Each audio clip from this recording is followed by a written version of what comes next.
Magkakabit ba ako ng Christmas tree o hindi? Bago pa magparamdam ang Christmas spirit, kailangan ko munang makipag-hide and seek sa Christmas tree ko. Sa dami ba naman ng gamit sa stockroom, mas madali pa yata ang makakakita ng ex na biglang nagparamdam kaysa sa Christmas tree ko. Heto na nga, kailangan ko nang umpisahan na halugarin ang masukal kong stockroom. Kailangan ko talagang magtayo ng Christmas tree para habang nasa bahay ako sa Singapore ay maramdaman ko ang tunay na espiritu ng Pasko.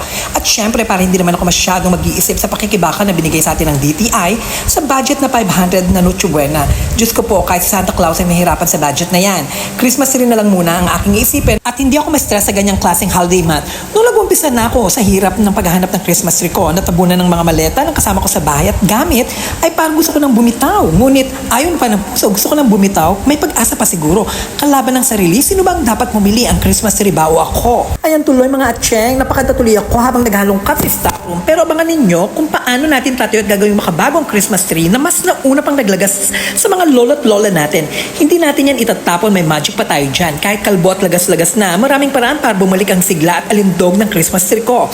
Kailangan mo lang pumili ng bagong modern na kulay at bumili ng pillars na babagay sa kulay na yan. Trust me, kahit luma, mapapawaw pa natin yan. Tulad na lang yan ang ganda natin na nanumbalik dahil sa pillar at botox na ituturok sa atin.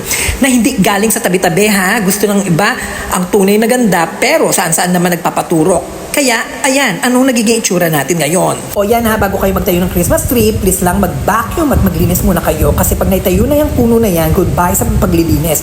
Para yan, jowa nyo pag nag-settle na, ang hirap ng pakilusin. Kaya huwag kayong tamad, huwag tayong burara, bagong tao nga daw, bagong buhay. Usad-usad, baka sakaling umasenso ang kalinisan ng mga budhi natin, charot. Kahit konti.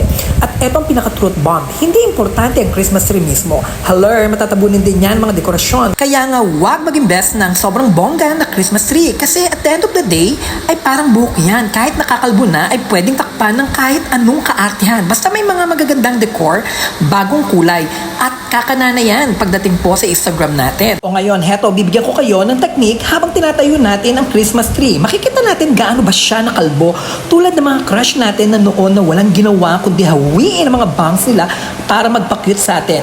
Yan, kakahawi nila kung saan napadpad ang mga buhok nila na ngayon ay naging dahilan para magkaroon sila ng sarili nilang paliparan na pwede na rin mag-landing ang buong eroplano ng Philippine Airlines. O heto na nga ang unang tip na makakatulong para manumbalik ang alindog ng Christmas tree nyo habang pinababayaan nyo ang alindog at halimuyak ng mga bibingka nyo na mahihirapan din kayo alok kahit sa simbang gabi.